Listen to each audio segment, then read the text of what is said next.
Hello. So, tonight I want to talk to you about meditation. Now, this is going to be a little bit different. If I'm on your screen talking to you about meditation, this is a bit different than other instruction I have seen in the world. I'm working class. I'm a hardworking guy. I just do my job.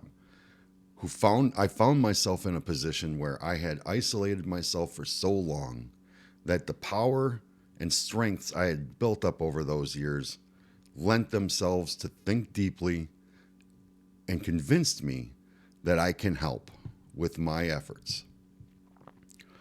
This isn't going to be light some incense and candles, and if that's what it takes for you, that's fine. However you can do this work, do this work. That's the point. I think my perspective is useful because, from the working class perspective, we spend an awful lot of our lives working.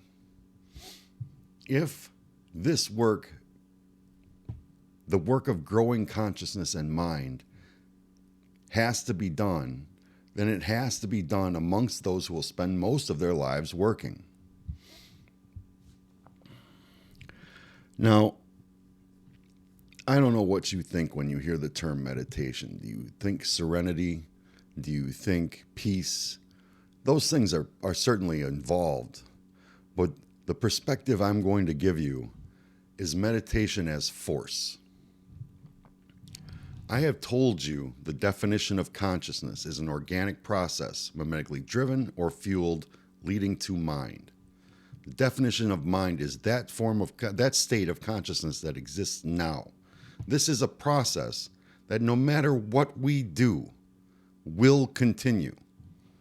How it continues is the choice we have. I am trying to show you a way to use meditation as force to grow your mind, to strengthen your mind, to solve problems, to dream bigger. To do this, right in the beginning of this talk.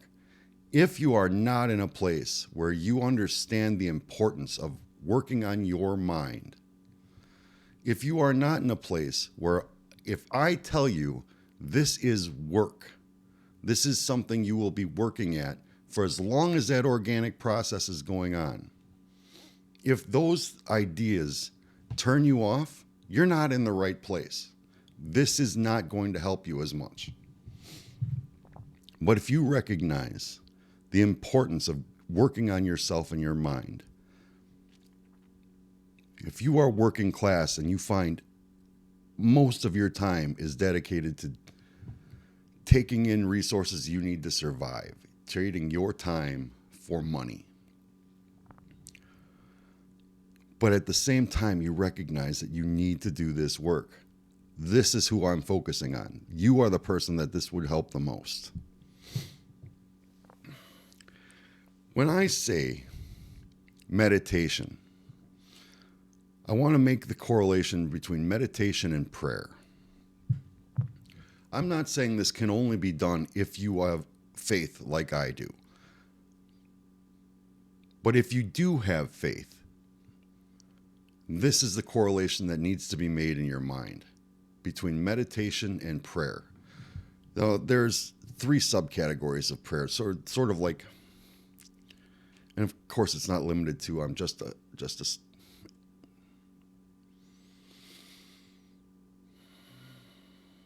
I have broken it down into 3 categories. Prayer as desperation. That is, you have an urgent need, and it is all that fills your mind. You pray constantly, and when you pray, it is about that problem you need solved. That is prayer as desperation. Then there's prayer as habit.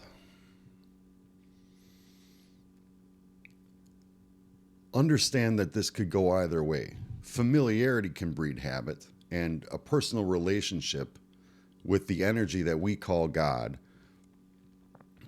can become a habit. I don't think that this is necessarily negative or positive. I think that's going to depend on the individual. But the next one I want to make sure you understand is prayer as fellowship.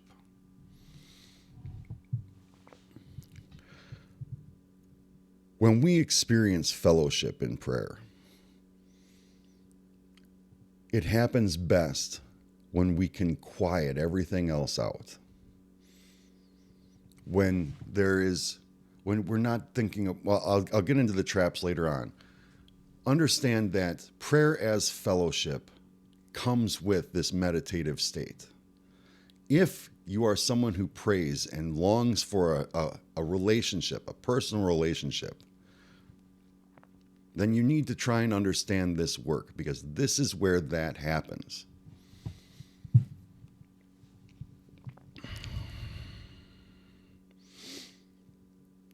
I'm told you that you're going to need to work, that this is work. What I want you to keep in mind while you're doing this work is that at the minimum, it is just you doing this work. This is all internal. This is your consciousness, your organic process, your mind. If you are like me and have faith, it is your mind and the mind of your Creator. The most important thing you can understand is that you have to be honest. Part of the problem with our society is obviously how distracted we are, but what we are distracted by the most is our own perceptions. If I have a perception that I want fueled, I can find an algorithm to fuel it. I can find like-minded people to fuel it. If you are going to grow, you have to recognize that that is part of the work, to understand your own biases and to be honest. I often say that psychology is sort of a thing of the past, but they gave us a great vocabulary. One of the greatest bits of vocabulary they gave us was the idea of projection. If I am working on a bias, if I can recognize a bias, I can recognize my own projection and therefore work on coming closer to the truth. But you cannot do any of that without being honest. It is just you, or it is just you and God. Why? Why be dishonest? There's absolutely nobody else that could affect but you.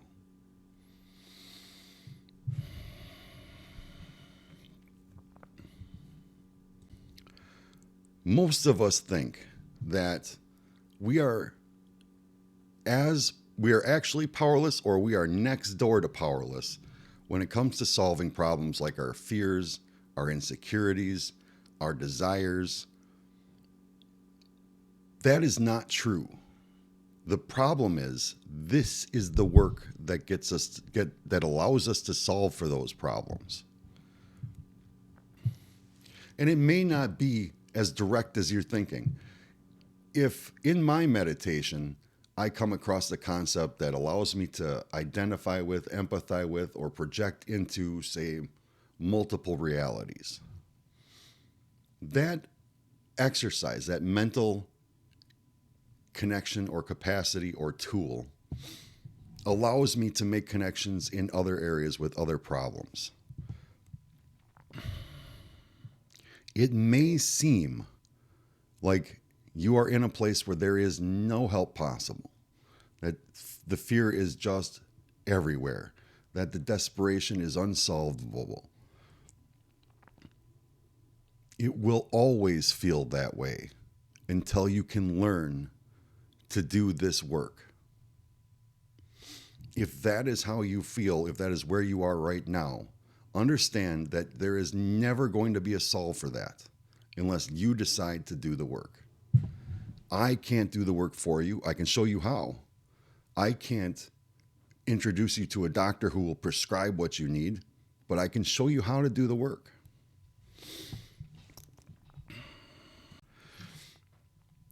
I keep calling it work, and I know that's going to turn some people off.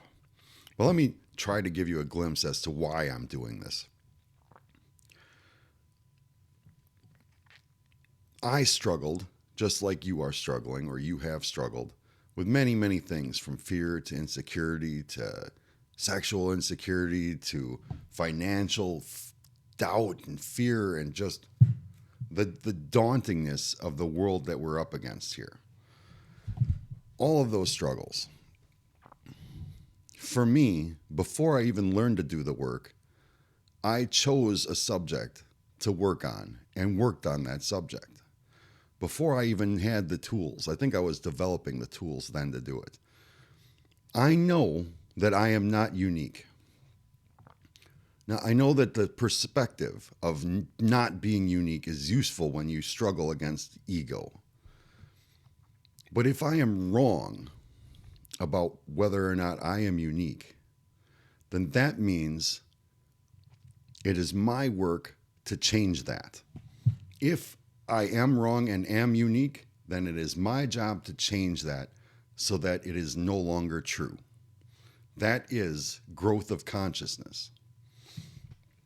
What good does it do the world if I am wrong and am unique? What good does that do the world unless I sow seed? We have too many problems to deal with without thinking properly or reflection. We will just continue to dig and things will continue to get worse.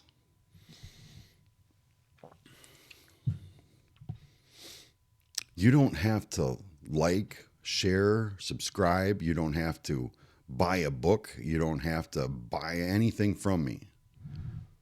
This is my work, and this is how I'm choosing to do it. Take it. If something helps you, run with it. Forget you even got it from me if you want to. Just do the work. So, you've made it this far. You're 12 minutes into the video. I've told you it was going to be work. You're still here. So let's get to how you start. Now, first of all, it is understood already biochemically and scientifically that just 5 minutes a day of this is beneficial. So this next part, when I tell you to set aside time, this is the part where most people are easiest to defeat. People have kids, people have jobs, people have relatives, family. They have distraction everywhere in our lives. I am asking you, or I'm telling you, that to do this work, the work you've decided to do, you need to set aside time. Now, lately I've been watching, in my meditations at night, I've been, in the background, I've had the Witcher fireplace on. And it brought to mind some things that have changed in our societies. I think that for long periods of time, reflection was done in front of a fireplace. I think that that has probably been lost for the most part. Hell, I'm doing it on a Netflix. So I am streaming a fireplace that projects no heat. Anyways. So when I tell you that time, I want you to set aside some time. I'm thinking you could probably find that time. And if you cannot, you have to decide how important this work is to you. Either you set that time aside or you do not. I recommend it be a scheduled time because I am telling you to look at this as work. I am teaching you how to use force to grow your mind and organize your consciousness. How important is that? If you have a fluid schedule, I think it's best to keep it in mind that you need to have that certain time of the day. I mean, I get it. I'm a construction worker, so I don't really understand the world of being on call or constantly working. If you are in those situations, it's on you to set that time aside. This is just the first step. This work will involve a lot of reflection on our habits, our perspectives, and our traps. I'll get to traps soon. In order to do this work, you will be making changes. You will be making changes that lead you in a direction that you have chosen. This is your first change, to set this time aside. Now,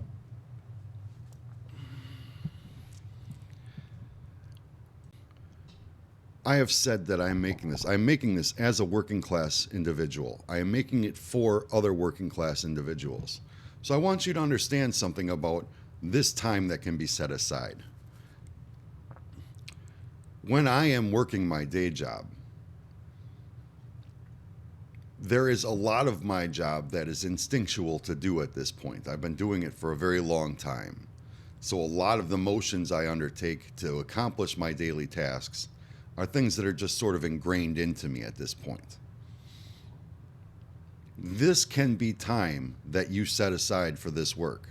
In fact, I highly recommend that you become comfortable with doing the first stages, productive mind wandering, while working.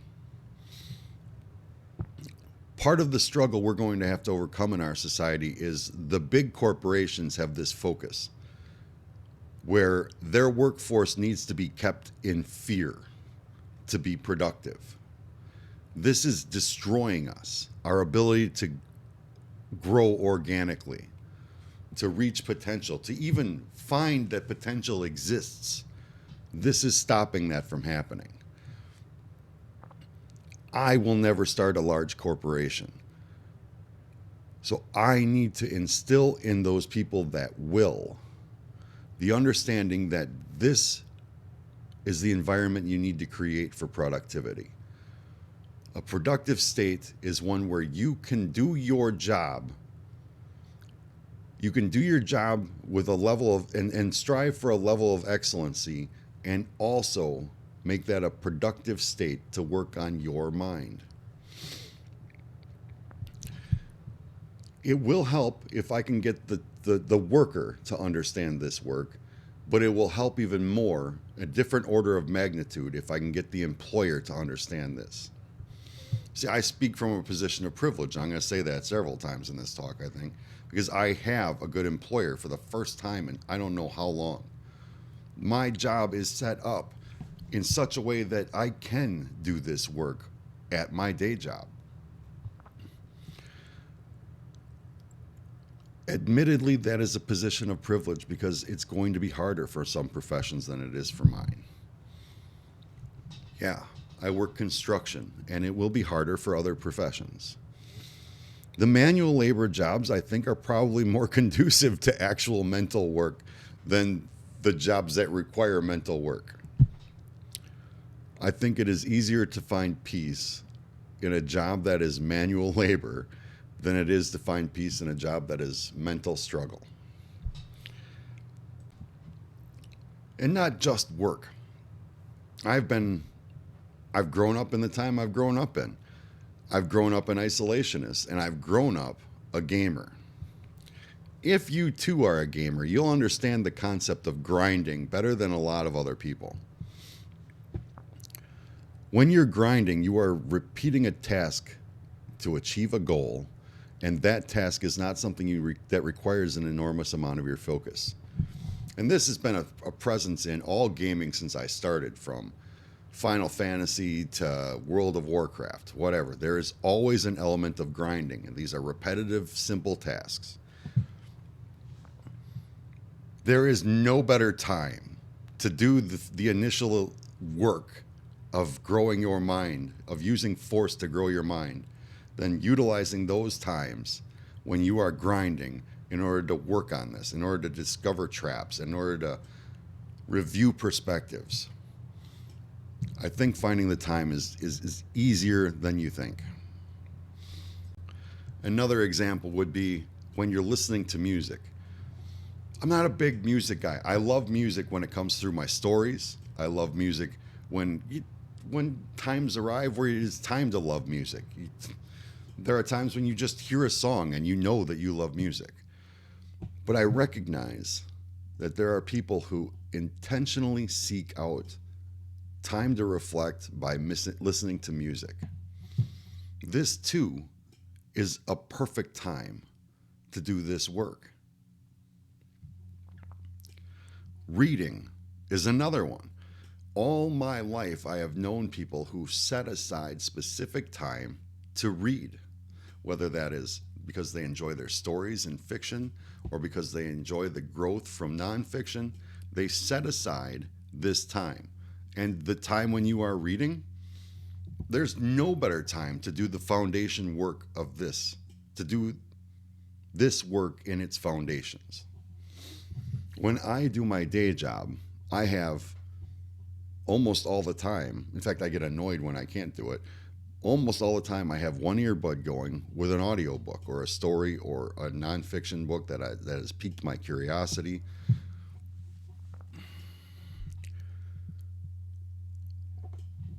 If you are in the beginning and you can only set aside that 5 minutes, that is a start, and I applaud your effort. But once you discover that this work can be spread out over all of these other times, you understand that before you started doing this work, while those other things were happening, how distracted you were while doing it. To recognize the stagnation of consciousness that came before is to give energy to the ambition of growing it intentionally with force as you go forward. So if you do this at work, or if you do this while you're listening to music, or you do it while you're doing chores, or you're grinding in a game, understand that the growth you are doing now is representational of the growth you were ignoring while you did those tasks all of the life that came up until now. For me, that realization comes at nearly 50 years old. It's never too late. All right. So everything I have said up until now is to get you to this point in the work. Traps and productive mind wandering. In the beginning of this work, absolutely everything can look like a trap. And some traps are so prevalent in our minds that we can overlook them for long periods of time. It is only when you make certain connections that leads you to be able to recognize these traps. But I want to give you some beginner level traps to look out for. Now remember, you can do this in that quiet time you've set aside, or when you're working, or when you're listening to music, or when you're reading, or when you're gaming and grinding, when you're binging something on television that you've already seen before. This is the time when you are doing this work. That silent time you have set aside is far better, but you can also do it during all these other things. Some of these traps are the biggest one for me. The one that stands out as this one must be addressed first is fear. Fear is one of those traps that, look, we have been bred to this fear. Our society, for at least 2,000 years, has been, whether you call it agrarian, or whether you call it socialistic, or if you call it capitalistic, or if you call it communistic, by and large, it has been capitalistic. People have, people want, and an exchange ensues. There have always been people who have much more than other people. There has always been survival as a driving factor in our lives. Fear has been here with us the whole time. When you start doing this work, I want you to think about that one, because it's at the root of every big problem you're going to want to solve, from insecurity to doubt to confidence to even being able to formulate and structure a clear plan for yourself. Fear is going to be the biggest trap. This is Definitely more beneficial when you set that quiet time aside to do the work. But 90% of the time, when we are doing all those other things, like our day jobs or music or all those things I mentioned, the things we are already repeating have a fear base in them. This is the first trap I want you to look for. I call it a trap because it is classified as anything that stops you from productively doing this work.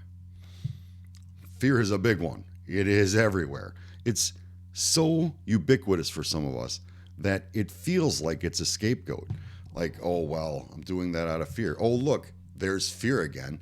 Is everything fear's fault? Yes, sometimes it is. Sometimes it is. Pain. Pain's a tough one because by and large, there is no way for me to get around. Some of you have pain that you just cannot get past. And I'm talking about physical or emotional pain. But let's talk about the physical. I am a heavy-set construction worker, and I have been for over 3 decades. If you want to talk muscle pain, you want to talk aches in your bones, joints, until it's practically the only thing you can focus on. I have broken bones, I have herniated discs, I have gone back to work after 2 years of layoff, I have gone back to work fat and just low on energy and uncomfortable and unhappy. I understand pain.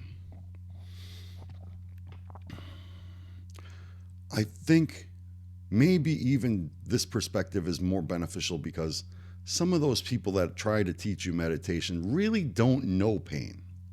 They try to empathize because that would be productive for their ability to teach, but they don't really know it. They haven't lived their daily lives with it.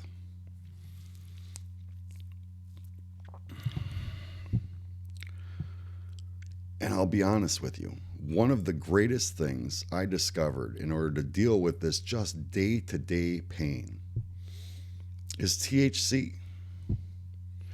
I can't tell you how important. I remember I herniated 2 discs in my lower back and they were pinching my sciatic nerve so that my leg would go numb, pins and needles all the way down to my feet. And I would go to bed, and 10 minutes later I would wake up because of these pins and needles. I'd have to walk around for 20 minutes until they would subside, go down and get like 10 minutes of sleep, and then do it all over again. The doctors would prescribe nothing to solve this problem until a very good friend who I miss dearly introduced me to THC. Since that day, I have slept like a baby. I have been able to stretch better. I have been able to work harder because I get sleep. I realize that this is not a legal argument. It's illegal where I live. But it is truly, it's a plant. It is nature. I think it's what nature intended. Not just to open your consciousness, but to also let you sleep at night from having to work all day. All right, so pain, fear, bills in your job. Look, I'm going to start with that time you set aside to be quiet, to have that quiet time to do this work. You have set that time aside. There is nothing you can do about your bills and your job in that minute that you have set aside. So I want you to just forget about them. The more we chase these things, you would think that if you use all that energy to repeat these memes, that is your job, your bills, your job, your bills, your job, your bills, repeating that all the time, being driven like that, not fueled, is not helping you solve those problems. While you are in this work, understand that while you are doing this work, there is nothing you can do about those specific problems. Hell, if you are doing this while you are doing manual labor, you are already working. You are already in your job. You're already trying to take care of your bills. Why are you compounding issues? Use that time to do this work. Sex. Sex is, if you are like me and you have been alone for a long time, because I am looking for something very specific at this point. It's probably to my detriment, but sex is a huge trap, especially in the world we have built, the world that I can experience right now via Tinder, Facebook, Instagram, all of that. We have built a world that is inundated with sex, and almost all of that sex isn't worth having anyway. The quality is low, the results are terrible, the consequences are even worse. Look, especially when you're in that time you set aside, there's nothing you can do about sex. There's nothing in that moment you can do to change the things that are about sex. So if sex is something that keeps popping up, whether it's a fascination with somebody or just, oh my God, I need relief, that sort of thing, there's nothing you can do in that time. And I would like to think that while you're doing this work in your day job, there's also nothing you can do about those problems. And let me tell you, doing this work can change the state of sex in the world. The more you're willing to do this work, to understand yourself, and thus understand other people later on, I'll get to that in a while, the better sex can be. So, inundation with bad sex everywhere in our society. I'm asking you to shut that out because there's nothing you can really do about it actively at the moment anyhow, and do this work. And in doing so, you can improve and solve for the problems that have been distracting you. That driven sensation of repeating in your mind, I want this, I want this, I want them, I want them. I wonder if they'll do this. I wonder if we can do that. Will they ever love me? Will I ever love them? All of that can be improved by doing this work. So stop letting it be a trap. Essentially, it starts as a trap, is a trap for most people. And this is your only way out of that trap. Well, gaming and binging. The gaming industry is gambling. Essentially, it is gambling. It is shots of dopamine over repetitive behavior. It teaches you that this is how you can get your dopamine. So what else do you really need? Or it gets you to spend enormous amounts of money for shiny little things that will never mean shit anyway. But at the same time, that time spent grinding can be very beneficial for productive mind wandering and recognition of traps. And if using grinding and gaming gets you to recognize the trap that is gaming, win-win, right? Binging is the same way. When I'm binging shows or whatever, I tend to go with shows I've already seen, stories I've already seen, because I already know the stories. I already know the things that I've learned from them. So I know that there are things to learn from them. I am not fully engrossed in it, so I can actually do the productive mind wandering, make the connections, get the focus. But if you do a lot of binging, just understand that if the things you are binging are not conducive to growing your consciousness the way I'm describing, then at least you know you have time you can set aside to do this work. It's just a trap.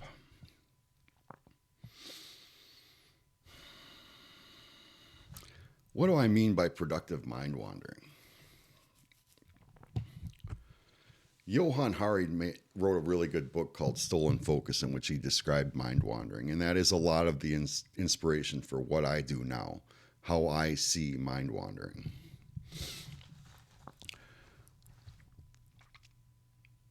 While you have quiet, while you are in the time you are productively trying to be assertive in growing your consciousness, you are trying to take control, take power over that aspect of your life.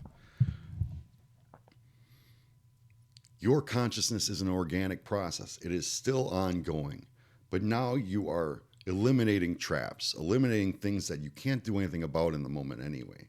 You are learning to stop repeating the things that have been driving you and allowing things in that can fuel you.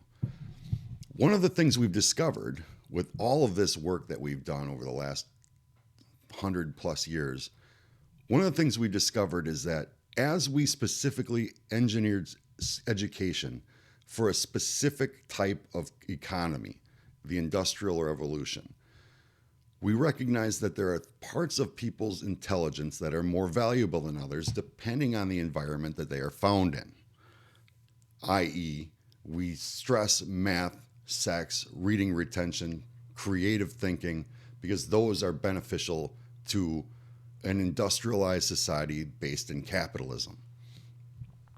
But one of the things that this whole process showed us was that human intelligence is diverse. I spent a large portion of my life with someone whose intelligence was very different than my own. And because of the environment I was raised in, I believed mine to be superior. That is a trap. If I seem to have a superior mind to yours, a superior intellect, no matter where I fit on an IQ scale, that is a trap. Intelligence is diverse. In order to find where you fit in that diversity, you need productive mind wandering, because you need to know what it's like to experience thinking without traps and what kind of connections it is that you make. That is the single greatest indicator as to where you lie on this spectrum that is the diversity of intellect.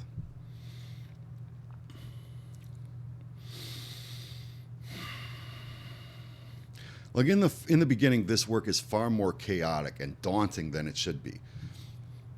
It only appears that way because we only grow incrementally. Remember, this is an organic process that you cannot stop. You are going to grow anyway. All you are really doing is choosing to actively participate in how that growth happens. You are using force to change the outcome of what would have been.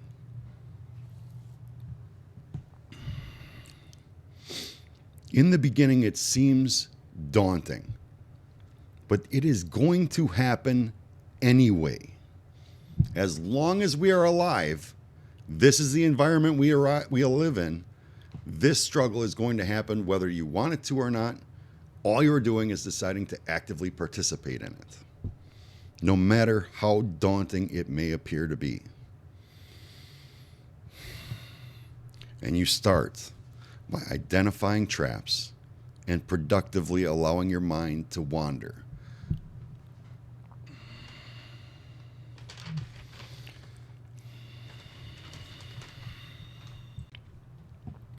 I've known a few people who do this work. For one of them, they visualize a pond. I don't know if mountains are better for you, if the ocean is better for you, if the forest is good, the pond is good, the river is good. Maybe it's a gaming room, maybe it's an office or a library. I don't know. But if you visualize something and fill it with everything that is going on in your mind, and you start to recognize the traps. Oh, there, that thing's fear. We could kick that out of this environment.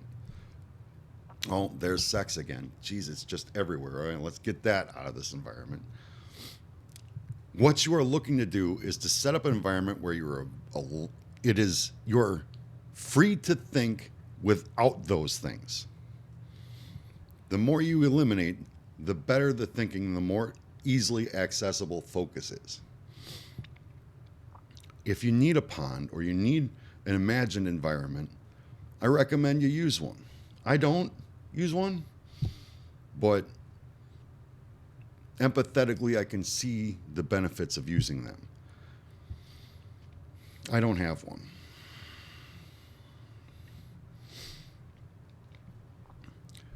Once you have cleared out all of these traps from the environment, don't kid yourself. I am years into this work, and I still recognize traps that have been elusive to me. This is work, remember. You need to have a work ethic. If you're deciding to do this job, you're deciding your best chances of being productive at this work is to decide to have a work ethic. And especially if you can do this stuff while you do your day job, understand that as you choose to use force to productive or to be active in the growth of your mind, you are looking to achieve something. If you do this productive mind wandering and trap recognition while you're doing your day job, it allows you to achieve or at least strive for excellence. In order to, in the pursuit of that excellence, opportunities arise, or you would hope that opportunities arise. If you're in a dead end situation where opportunities just don't arise, maybe you need to look for a different way of making your day job, a different kind of day job. For me, that's not a problem. Either way, you are looking for the ideas that occur to you while mind wandering, free of traps. The reason I mentioned the environment is in the beginning, it's chaotic. There's a lot of work to be done. To motivate yourself to recognize the traps, try to imagine yourself in that environment you've set aside for yourself. Try to just imagine what that environment would be like, free of all these traps. I am speaking to you from a place where, yes, I occasionally recognize traps, but by and large, most of them are gone now. And maybe you only have my word to go on for this, but it's worth it. The work you are doing in order to just achieve this state of mental exercise is absolutely worth it. And this is just the beginning work. This is trap recognition. This is just mental mind or productive mind wandering. This is just setting aside the time, making the decision to do the work, gaining a work ethic in order to achieve the work.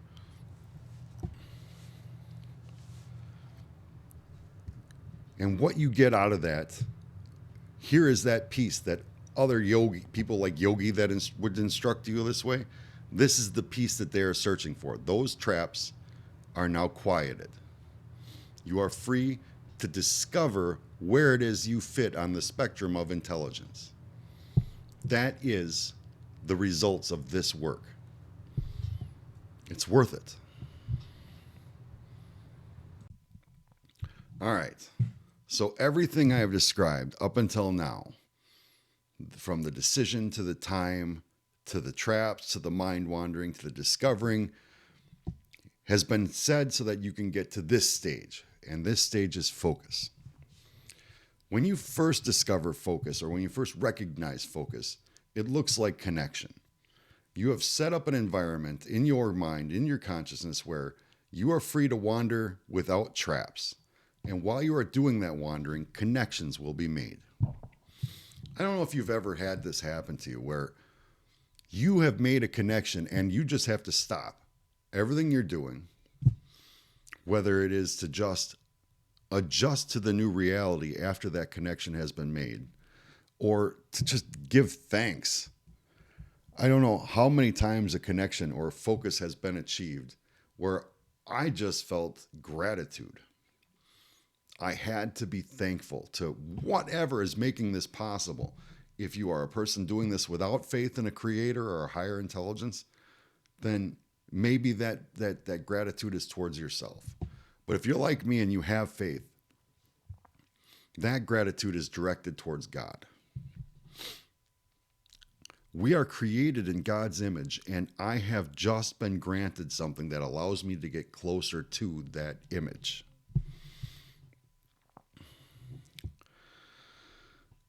In the beginning, focus looks just like connection. Now, when you start mind wandering, we're past mind wandering, we're working on focus now. When you first start mind wandering, all these traps are still going. You have a tendency to try and look for connections that are going to solve immediate problems, things that you are repeating that you need to silence before you can make focus work for you. But if you've reached focus by silencing the traps, you're going to find that a lot of the connections you make allow you to solve for the things that you've made to shut the hell up. That's because for you to do the work going forward, it is an organic process. You need to solve certain problems before you can get to the next classification of problems. When you use productive mind wandering to make connections or find focus, you are changing the force you are using to grow and actively participate in your mind by an order of magnitude. You have gone from setting an environment to getting results from that environment. This is an order of magnitude change. And it is already happening for almost everybody on the planet. The problem is it's not recognized and utilized. You are not using it forcefully until you decide to recognize and use it forcefully. Scientists will tell us that the biggest discovery in science are in the 3 B's: the bed, the bath, and the bus. Like eureka, the eureka moment that is discovered in the bathtub, or the mathematic equation that is solved for just from stepping on a bus, or discovering the definition of consciousness while painting a hospital. That's because of that productive mind wandering, allowing for the connections to be made, and that is focus. Everything I said up until now was to get you to recognize and utilize the force and power that is focus. Power and force. I'm not teaching you how to be passive about your life. I'm not teaching you how to just let go and let something else sort it out for you. I'm teaching you what to let go in order to solve for the things you had to let go. I am teaching you how to use force. One note on the back of this page: focus on your work. That's good advice. All right, here we are again. Everything I have told you up until this point, from the setting aside time, the making the decision, the clearing out of traps, the making of connection and discovery of how to use focus, all of that has been meant to lead you to this new tool called flow. So let's assume you've done the work and you have made connection. You have found focus. You've found that focus external of motivators. You've found your spot. You've cleared out the traps. You've made them quiet. You've made a connection, whether it's related to a trap or not. And now you can use flow. Maybe the first time you make a connection like this, you get distracted, excited, or depressed, or something like that, angry, and you lose the ability to achieve flow. But the more you do this, the first time you do it is great or it's terrible. Whatever it is, it's just the first time you've done it. The second time you do it, you're more able to adapt to and recognize what is happening. The more often that happens, the more frequently that happens, the more power you have to identify your specific area of intelligent excellence. If you continually make connections in a certain direction, yes, that may be because you have a certain focus, or it may be because that's where your talents lie. But this is the time when there is even more work to be done. You have made connection, you have found focus, and now you are going to flow on that focus. Once you've made a connection, this is the best time when when your traps become vulnerable. If you have made a connection, I recommend you completely break these things down. So much so that, like, when you make the first one and you've broken it down, oh my God, that was a lot of work. And then you make the second one and you've broken it down, oh my God, what a lot of work. That eventually this becomes instinctual for you, because the connections you make, especially in the beginning, are entirely wrapped up in your bias. The whole world right now is distracted, and primarily it is distracted. We are distracted by our own biases. I'm going to give you an example of this. Prior to this latest election, I would be going to work, and I work with a lot of people who believed in Donald Trump. I was not someone who believed in Donald Trump. I am an intelligent somebody who did not believe in Donald Trump, and they were intelligent somebodies who believed in Donald Trump. Understand?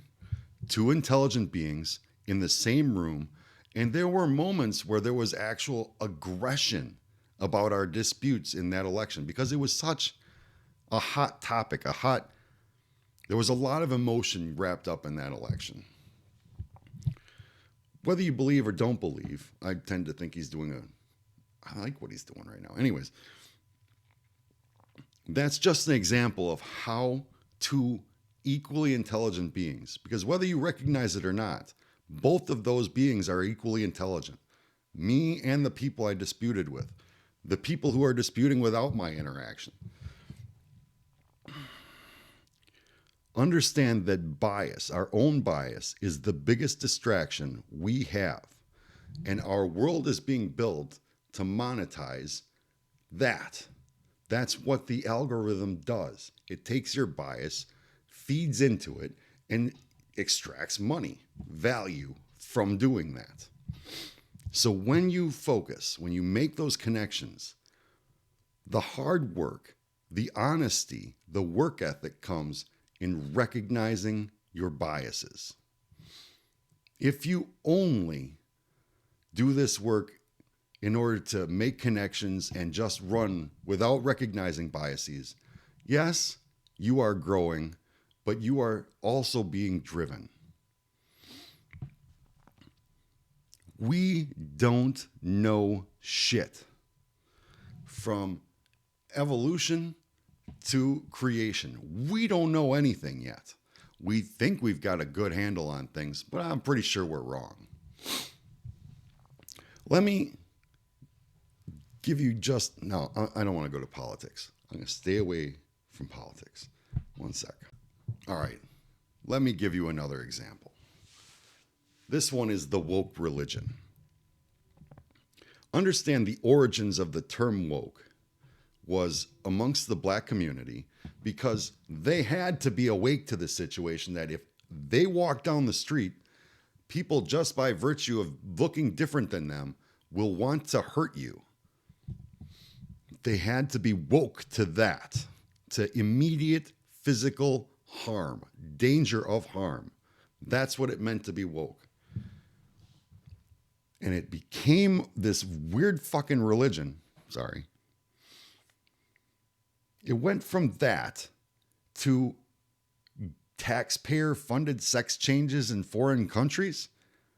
That is the religious ideology of wokeism. It's not limited to Christianity. It's not limited to Buddhism. It's not limited to Islam. It's not limited to anything. That is religious behavior in woke.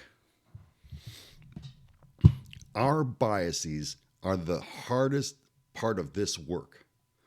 And that is why I started off by telling you to be honest. It is just you. It is just you and God. Be honest and understand your own biases. The longer you stay blind to them, the harder this work will be to be productive. I am teaching you to use force to actively participate in the growth of your mind. If you will not do the work of understanding your own biases, I can't help you be as productive as you could be. All right, one last example while I'm on the subject of flow. I have read my Bible, and I am continuing to read my Bible.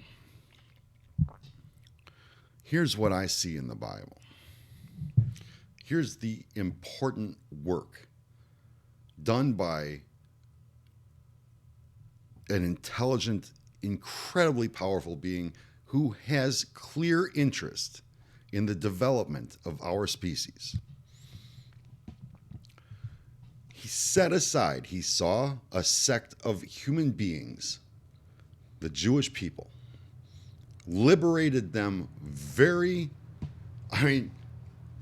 we're talking shock and awe. From frogs to blood to firstborn, there was a lot of shock and awe. This was a distinct moment set aside. Freed those people, and for 500 years there was work. Now I get it. I'm using that as a generalization. Maybe it's 340 years, maybe it's 620 years. I'm just calling it half a century, okay? Half a millennia. 500 years. From the freeing of them, he gave them dictated orders, gave them structure, gave them a way to grow their population, gave them a way to teach their population, and taught them lessons. When you stray from what I've taught you, you get enslaved. When you figure out you made a mistake, we get you free, we put you back in power.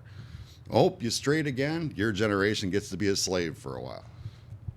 Even the journey out there was a generational journey. There was 40 years of wandering, 2 generations of wandering in order to change the mentality of the people that were the example. All of this work, 500 years of work, leads up to God taking human form to teach us a lesson. He has laid the groundwork to teach us a lesson. In the teaching of that lesson, the people expected a conqueror instead of somebody made to be an example. They get the example because that's the work, and they, by virtue of not getting what they wanted, did the work for themselves. They crucified him. That was the work, to give our species empathy. And for 2,000 years, God has been letting that simmer. For 100 generations, that has just been simmering in our species until we have come to this point where we can finally recognize the work that was done. Woke may have gone off the rails, and in a very short period of time. Evolution may have gone off the rails in a little bit longer period of time. But religion, Christianity, has been off the rails, distracted by ego. And when I say distracted by ego, I mean everything from obsession with prophecy to obsession with the trappings of religion, the cathedral building, the foundations of what we should and should not do, the organization of incredibly powerful churches. It's us missing the point. We are here now 100 generations or 2,000 years into that process. And you are listening to me. It was an awful lot of work. Well, I don't know. What is an awful lot of work to an internal being who has all that power, understanding, and insight? I guess the point is for you to get that work, to be fueled by understanding and not driven by everything that's been coming before us. Everything we were taught when we were growing up, even how we read certain texts is only given to us by how past people have read those texts, i.e. the ego of prophecy, or the timeline of 6,000 years, or not understanding that 6,000 years may only be this iteration of consciousness. It's an enormous universe. And this is what Dawkins would call a good move. This is a good place to grow and nurture consciousness. And we have evidence on this planet that advanced consciousness has existed before now. We are not the first iteration of consciousness. Our biases are a trap. And to do this work, you need to recognize traps. That is the point of flow. That is where the real nitty-gritty of this work can be done. All of that other work is to set up to make the success happen in this work. Last page, 14-page outline for this talk. I know it's an hour long now. I'm sorry. I'm a bit long-winded, and I felt it important to say this. If you're still with me, you really want to do this work, and I applaud that. Look, this last page is about peace. Again, I know I speak from a position of privilege. I have all of this time for quiet, reflection, contemplation, meditation, to make connections and flow. While building myself to do this talk, I had this great discovery with an exploration on how to build the future via terraforming. And it's just one of the beneficial side effects of doing this work and having all of this quiet. So I know that I speak from a position of privilege, that not everybody can emulate this. Certainly not right away. If you like what I have created for myself, you too can build that. You just have to recognize that that's what you want to build and work for it. The organic process is going to continue one way or the other. Great job. I do have a great job. That's a position of privilege. All the quiet I need, focus. Like, I know I am a lucky person. Luck has been described as the meeting of preparation and opportunity. The preparation in my life has been for this. When I started this work, I recognized what preparation has gone on and molded my side work out of the things I loved about that, resulting in this talk. And as I dream and do this work, I find that there's preparation being done for other aspects, that how this work could work going forward. Like if I were ever to meet this type of person who had this kind of power and influence, do I have something ready for them to just hit the ground running and go with this kind of work? The more I do this work in my solitude, the more preparation is put into all these other little areas. Maybe it happens naturally for some people, and I'm just not a quick learner. It took me all of this time and effort to get to this point where all these preparations are being made. But there's a lot in our society that gets repeated in our consciousness, repeated in our mind, about how bad luck and how unfortunate and how we deserve better. If you accept the definition of luck as preparation meeting opportunity, doing this work is increasing your preparation, making you better able to capitalize on opportunities when they come along. Yet another side effect of doing this work and living peacefully. Now, when I dream about how I terraform this world, I think in archetypes like Elon Musk's of the world, or these of the world, or that of the world. What would I do if I was in their positions? How would I do things that they do differently?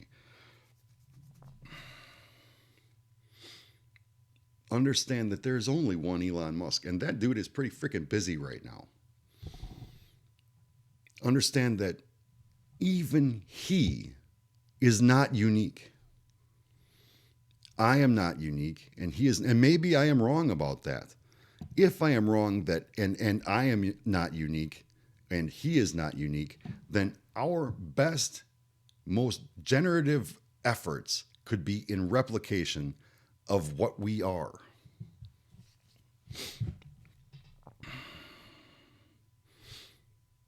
But the recognition of what we are is where you find peace. When those traps are quiet, when I've done a lot of work on ego, so there isn't a whole lot I want out of this world, monetarily speaking. Like, I don't need that incredibly awesome car or that incredibly awesome house or that whatever you want to call it, perfect freaking wife, or all of those things are quiet now. I think sometimes that the people that have all those things and are continuing to chase new versions of those things, I am so much more wealthy than they are. And if you take this work and you make it a part of how you grow going forward, the chances are, if I'm right, you will be wealthier than those people are. How often do they get the chance to sit back, work on their consciousness, reflect, and grow. How busy are they?